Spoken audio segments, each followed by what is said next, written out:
Hi, this is Roger. Thanks for dropping by. Early in the day. I mean early. It's 5:30. Shh. Anyway, 2 days, an international orchid show full of vendors. And do you think I could find anything to buy? I did say I'm not buying orchids, so that's fair enough. But I thought you can't come home from a show like that with nothing. I just couldn't think of anything that I fancied. And then a little picture caught my eye, and I knew exactly what it was.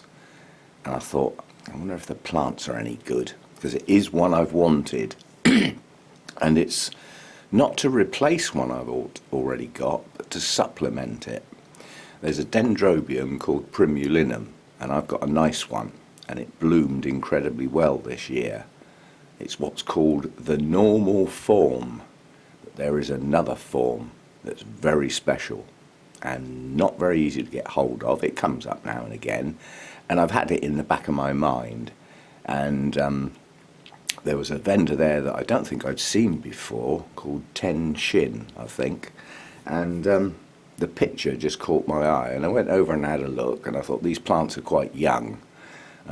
They all had a few canes and a single new growth, and then in the corner of the box, out of sight to most people, because it was like at the back end of the box, so you were looking over the top of it, was one plant with 2 growths, and it wasn't expensive. So I thought, I'm having that.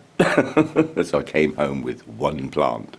Not big, not blousy, possibly 2 years off blooming as well. Maybe 1, depends on the state. And it's this little one. Oops. And it says Dendrobium primulinum, but you can see a little letter Y after it. It's the yellow throat form, which I believe is variety Laos, which is the one I've been after for ages. But what we've got here is a relatively young plant. The mature canes on this would be at least twice the size of anything there, but I have got 2 actively growing new growths. How hard I can push them on this year depends entirely on what's below them in the pot. If I've got some actively growing roots, then I can push those on and they won't stall. However, if it hasn't got a good root system, they probably won't grow very big this year, and I'll have to wait for good canes next year. But I'll see what I can do with it. It looks like it's in moss, so the change from its current media to mounting it won't be a dramatic change, so it shouldn't shock the plant. It may have shocked it coming from the country it's come from to here, but anyway, I've got something I can work with. And looking at the colour, that plant's been in the dark quite a bit. Probably needs some sunglasses on. Anyway, so I'll get that little one mounted, and as I said, if I've got some active roots in there, I should be able to get a good bit of feed and everything into that and push those 2 growths on. And it's possible they may bloom next spring. I might get the odd bloom or 2 on the existing canes, but I'll be lucky to get blooms this coming spring. It's more likely to need that extra time to get to blooming.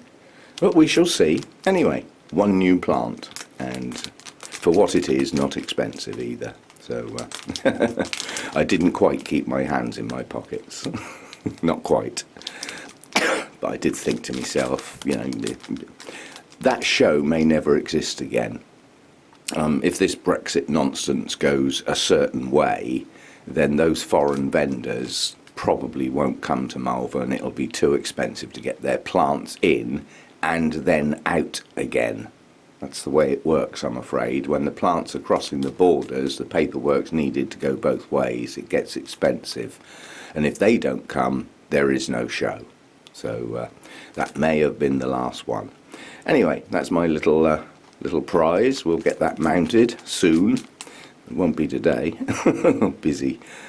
So there we go. If I can scrounge a picture off the internet, I'll put a picture of the blooms up. They are quite nice. And we'll go from there. Thanks for dropping by. See you next time.